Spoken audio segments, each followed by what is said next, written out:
Yes, happy Friday. Well, let me just get right into it because the game yesterday was so deflating. The Orioles game, the whole series in Minnesota was terrible, but yesterday's game in particular was awful, just absolutely awful because you knew it was going to happen. Once you don't get the runs in for how many opportunities did they have in the first handful of innings, they don't get as many runs as they should. And then, of course, you're going to get thrown out at the plate on a controversial play. Like, of course, that's going to, like, you just know it's going to happen. So, anyway, the game ends, and you're like, you just want to pile on everybody. And it's easy to do that. And after thinking about it, I'm in the solutions based complaining business, if you will. Like, I don't like to complain without having a solution. And I started thinking big picture here, and it went all the way to the top. And if I'm David Rubenstein, I have to do something that's probably uncomfortable because I'm not a baseball guy. And when I jumped on board, this was supposed to be fun. And I had the smart general manager who I put, who was already in charge. And why not empower him? Because he's been making great decision after great decision. But at this point, with all the success that Rubenstein's had, I think if he's going to be honest and they're going to be honest with what the Orioles need, we're way past firing Brandon Hyde.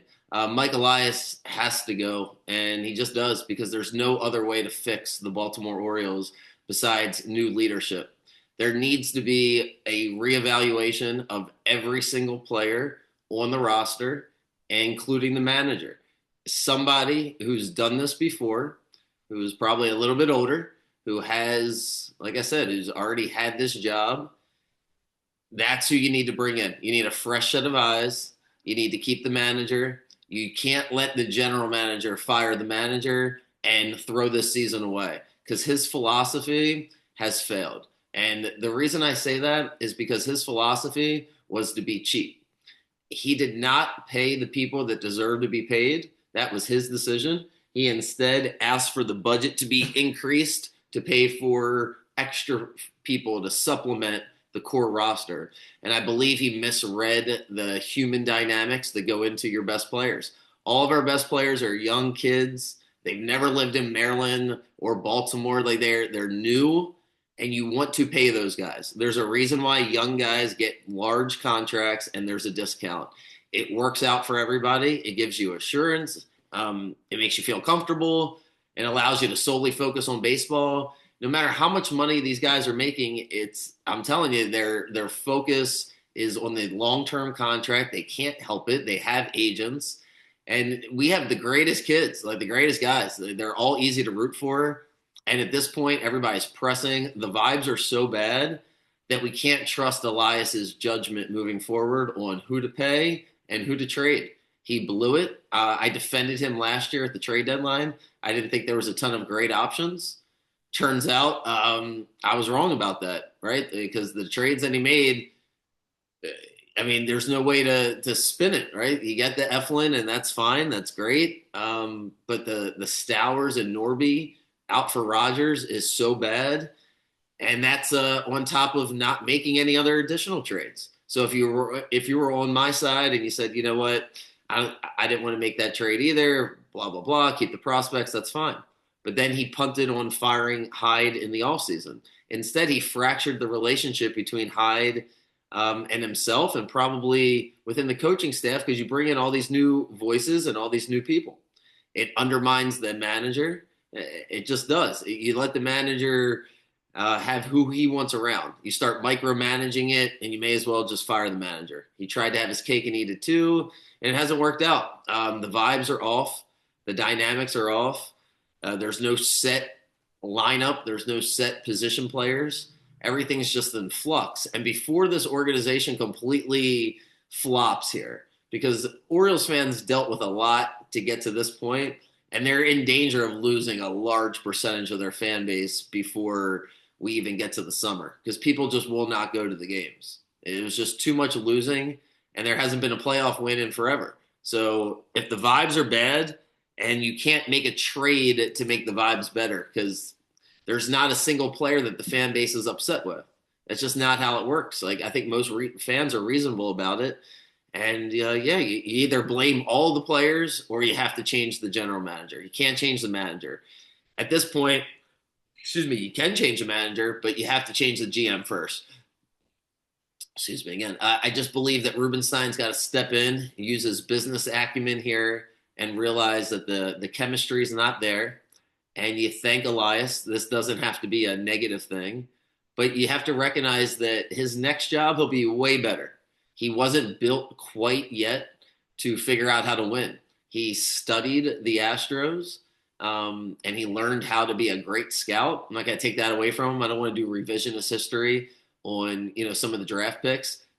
No, the player development in the minor league system and his eye for talent is great, and it should get him another job, and I'm sure it will. But his decision making at the trade deadline and his management of players and money and budget, I just think was wrong. He decided to use that money and to not build the confidence of your young players while emphasizing they're your best players. And you know what? Money is everything. It just is, especially in professional sports. When people are not paid, anybody listening knows there's just no job where somebody's not getting paid what they want. It's hard to get great performances out of people in general.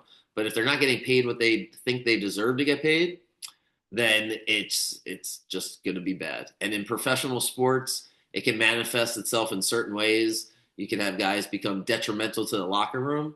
But with these guys, I think it's more about pressing. It's more about, and it's not that they're just thinking about money, but it's part of it. It's the long-term security. You watch some of your other friends get traded. Am I getting traded? And then you see other players around the league get paid. And Elias didn't, by all accounts, he did not ask for the investment to do that, right? Like that wasn't even part of the conversation. It was adding money to players who didn't help build the Orioles. And that's the other problem I have. He didn't reward the guys that built the Orioles over the past 3 years that put in the hard work. He didn't pay Santander. He didn't pay Mullins. He didn't pay Mountcastle. And so he didn't pay anybody. And at this point, he's got to get fired after this weekend, at some point during the weekend, and come back home and restart things. They need to bring in somebody else. They need to have a fresh set of eyes on the talent here. I know that's a really big change in the middle of the season to bring in a new GM, but I think this is calling for drastic measures because if they are not competitive this year, there's no vibes going into next year. It's just punting on a whole season. So I think they need to shake things up and send the message to Adley and Gunnar and Westberg and Jackson that everything's getting reevaluated. We love everybody here. Nobody's been paid. We're going to pay some of you. Hopefully we pay all of you. But we're going to restart here. We're going to bring new eyes to reevaluate everybody. Let's get Hyde's fresh opinion on what he thinks the roster is. I would let Hyde ride it out at this point because it feels like firing him sends the wrong message because I don't agree with everything he's done. I just don't think at this point you can, you can run away from that it's Elias's fault. So that's my rant on the Orioles. What a horrible weekend. What a horrible weekend it was, for the Orioles. A horrible week going into this weekend has the chances to just be absolutely disastrous because you're playing the terrible Angels. You get 3 games. Eflin's going to pitch one of them, so we'll see how it works out. But that's my take. Maryland basketball team is great. I've been diving into all these players. I just want to be a little bit more educated before I do a whole pod on it. But I love the way Buzz built the team. So all in on Maryland basketball. NBA last night, a split. The Warriors just couldn't score early, let the game get away from them. I don't necessarily think that'll be the case in Game 3. I just think that, they kind of, once they got behind too much and Kerr was trying to feel everything out, so I'll probably take the Warriors in Game 3. Timberwolves beat them yesterday handedly. The Celtics-Knicks series is ridiculous. That game's tomorrow. That's must-see TV. That's a 3:30 game. Tonight, the Cavs and the Pacers are playing. I said I liked the Pacers before the series. I said I thought it was going to go 7, so I feel really good that the Pacers are up 2 here. I just don't feel great that I didn't bet it. So with that being said, the way the games have played out, Cleveland's been banged up. They'll probably get Mobley back tonight, but probably not Garland. It's hard to think the Pacers aren't going to win this game. I think the winner of this game is going to win the series. So if the Cavs win tonight, I think the Cavs will find a way to claw back because this is the game the Pacers got to win. You don't want to let the Cavs have any life. so they can shut the door on them tonight and go up 3-0.